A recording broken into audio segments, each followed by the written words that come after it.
150 ans, c'est la durée de vie maximale d'un être humain. En théorie, à cet âge, notre corps ne peut plus récupérer des blessures, des maladies et du stress, ce qui conduit à la mort. Ça prouve une nouvelle fois que toutes les créatures terrestres ont une limite à leur longévité. Sauf les poissons, parce que les poissons peuvent survivre sans corps. En fait, être un poisson est assez difficile. Imaginez, on vit dans un monde où tout, et je dis bien absolument tout, veut nous dévorer. Les oiseaux, les mammifères, les humains, d'autres poissons, même les insectes. Mais on dirait que les poissons s'y sont habitués et ont même appris à vivre sans certaines parties du corps. Mais ils n'ont pas vraiment le choix. « Steve, où est passé ton dos ?»« Mon dos ? J'avais un dos ?» Il existe des cas où un poisson a perdu la plus grande partie de son corps et a survécu. Enfin, pas dans la nature. Un poisson sauvé d'un marché thaïlandais a survécu 6 mois sans la moitié de son corps et sans sa queue. Apparemment, il a essayé de s'échapper de l'étang artificiel, mais s'est cassé la queue en tombant. Du coup, la moitié de son corps ainsi que sa queue ont tout simplement pourri, mais le poisson n'est pas mort. De plus, la personne qui l'a acheté au marché l'a emmené dans des villages afin qu'un maximum de gens puissent voir ce curieux phénomène. Malheureusement, le poisson a fini par mourir, même si je n'ai pas trouvé comment. Peut-être qu'il a tenté de s'échapper à nouveau ou qu'il a surestimé sa force. Mais on peut vraiment vivre sans la moitié de son corps quand on est un poisson? Je veux dire, je pensais que la nature sauvage était assez impitoyable et qu'un tel poisson devenait instantanément la proie de quelqu'un. En plus, la plaie risque de s'infecter. Réfléchissons. Peut-être que c'est grâce à l'eau salée? Partons du principe que le plus souvent, les parties indemnes des poissons se trouvent dans les mers et les océans. Est-ce que l'eau salée est bonne pour la cicatrisation? Malheureusement, jusqu'à présent, les scientifiques n'ont pas mené d'expériences spécifiques sur les poissons. Et les choses ne sont pas plus claires au sujet des humains. L'eau salée, par exemple le cérium physiologique, est utilisée depuis longtemps pour soigner les plaies. En particulier pour nettoyer les corps étrangers présents dans les plaies ou avant de les panser. D'un autre côté, l'eau de l'océan est loin d'être stérile. En théorie, elle peut aider à cicatriser les plaies, mais elle peut aussi causer des infections, ce qui ne fera qu'aggraver la situation. Ça veut dire que l'eau de mer n'est pas la solution. Alors pourquoi les créatures marines vivent si longtemps et ignorent les blessures? Et quand je dis longtemps, je veux dire un âge vraiment très avancé. Vous avez sans doute entendu parler du requin du Groenland, qui peut vivre 500 ans et n'atteint sa maturité sexuelle qu'à 150 ans. Par contre, j'ai pas trouvé d'informations sur des girafes très âgées. Ok, la mer et les girafes n'y sont pour rien. Ça vient des poissons eux-mêmes. L'évolution en a fait des champions de la régénération, mais seulement parmi les vertébrés. Les méduses aussi peuvent se régénérer rapidement et se réassembler littéralement morceau par morceau. Mais les compétences des poissons sont quand même étonnantes. Faire repousser une nageoire? Trop facile, on n'impressionnera personne avec ça. Les écailles? Ça va, les humains aussi savent comment guérir les blessures. Et la rétine, la moelle épinière, le pancréas, le cœur. Certains poissons peuvent régénérer des organes internes vitaux. C'est quasiment les seuls vertébrés à pouvoir faire ça. À part Deadpool et Wolverine, bien sûr. Mais c'est des mutants, donc ils ne comptent pas.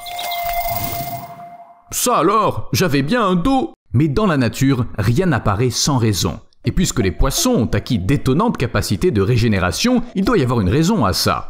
Comme c'est souvent le cas avec les questions passionnantes, les scientifiques n'ont pas de réponse claire, mais il existe des théories. Apparemment, au premier stade de l'évolution, les conditions environnementales étaient très agressives. Le risque de mourir était très élevé. Les nouvelles espèces luttaient pour la nourriture et une place au soleil, et elles devaient donc survivre d'une manière ou d'une autre. Si nos très lointains ancêtres n'avaient pas trouvé de solution, il n'y aurait tout simplement pas de vie sur Terre. Et la régénération s'est avérée être une excellente solution. Si on apprend à faire repousser les organes vitaux que notre voisin vient de dévorer, on peut se reproduire. Pour trouver des preuves en faveur de cette théorie, il faut chercher dans le passé. La bonne nouvelle, c'est qu'on n'a pas besoin d'une machine à remonter le temps. Il suffit d'attraper le bon poisson. Les brochets crocodiles sont une famille de poissons à nageoires rayonnées qui peuvent même régénérer les os de leurs nageoires. Ils sont aussi considérés comme des dinosaures du monde des poissons, car ils ont très peu changé au cours de leur évolution et ont conservé de nombreuses caractéristiques de leurs lointains ancêtres. Bref, c'est exactement ce qu'il faut pour étudier l'histoire de la régénération. Mais le plus intéressant, c'est que le génome des brochets crocodiles est très proche du génome humain.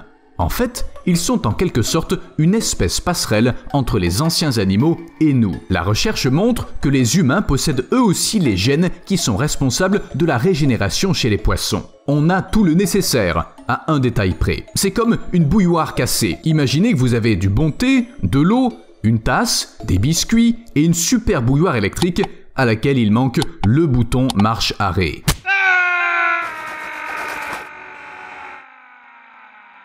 Les humains ne disposent pas du mécanisme génétique permettant d'activer ces gènes. Les interrupteurs semblent avoir été perdus ou modifiés au cours de l'évolution des mammifères dont l'homme fait partie. Enfin, c'est quand même bizarre. La régénération est une fonction vraiment cool qui aide à la survie. Et c'est ce à quoi aspirent toutes les créatures de la planète. Survivre et procréer. Alors pourquoi notre capacité à nous régénérer a tant diminué au fil du temps?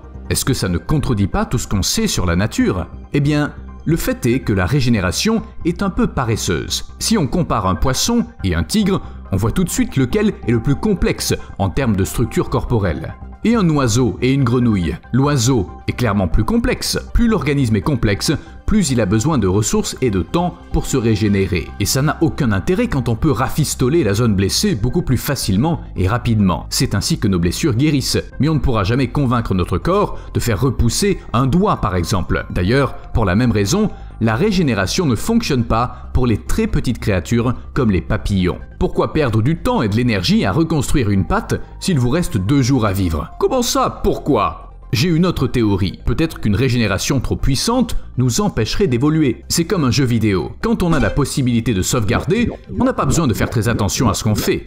De toute façon, on repartira du point de sauvegarde dans les mêmes conditions. Mais quand on ne peut pas sauvegarder, on se met à sous-peser chaque décision. On réfléchit beaucoup plus et on essaie de deviner ce qui va se passer. On n'a pas le droit à l'erreur. Ainsi, l'absence de régénération puissante pourrait bien faire évoluer notre cerveau et le pousser à chercher d'autres moyens de survie. Ça paraît logique, non? Mais si la régénération ne fait que ralentir l'évolution, alors elle doit nuire au développement. Ça veut dire que les créatures à sang froid sont moins chanceuses que celles à sang chaud. En fait, c'est une question assez difficile. D'une part, les animaux à sang froid ont besoin d'un apport constant de chaleur, tandis que les animaux à sang chaud se débrouillent tout seuls. Imaginez si votre smartphone se rechargeait tout seul. Les animaux à sang chaud peuvent vivre n'importe où. Ils peuvent augmenter leur température corporelle pour tuer les microbes. Les animaux à sang froid doivent chercher une source de chaleur, ce qui leur prend aussi plus de temps que s'ils se rechargeaient tout seuls. Et quand on reste longtemps au même endroit, on devient une cible facile pour les prédateurs. En bref, que des inconvénients. Mais les animaux à sang chaud ont aussi des problèmes. Ils perdent constamment de l'énergie. Et plus l'animal est gros, plus il a besoin de nourriture pour reconstituer cette énergie et survivre. Prenons par exemple les pandas. Ils doivent passer de 10 à 16 heures par jour à se nourrir. 10 à 16 heures! Pas étonnant qu'ils soient en voie de disparition depuis longtemps. De leur côté, les animaux à sang froid ont besoin de beaucoup moins de nourriture pour survivre. Si vous vous demandez s'il est préférable d'avoir le sang chaud ou le sang froid, j'ai pas de réponse à cette question. Je pense que la nature n'en a pas non plus. Mais l'évolution sait très bien ce qu'elle fait. Peut-être que dans quelques millions d'années, elle créera un organisme universel, sans aucun défaut. Mais d'ici là, en attendant, voici une info pour vous. Même les poissons morts peuvent guérir. Enfin, pas se guérir. On pourrait croire que l'homme et le poisson sont trop différents, mais comme je l'ai dit, notre génome est similaire, et la peau d'un poisson est étonnamment efficace pour guérir les blessures humaines. En plus, elle a des effets anti-inflammatoires, antimicrobiens, antiviraux, hypoallergéniques et analgésiques. Oui, on parle toujours de poisson. La peau de poisson permet une guérison beaucoup plus rapide, et elle est aussi moins chère et nécessite moins de traitement. Il n'y a que 2 gros inconvénients. Jusqu'à présent, on ne lui a pas trouvé d'application à grande échelle. Et puis en général, les poissons ne sont pas d'accord. À plus!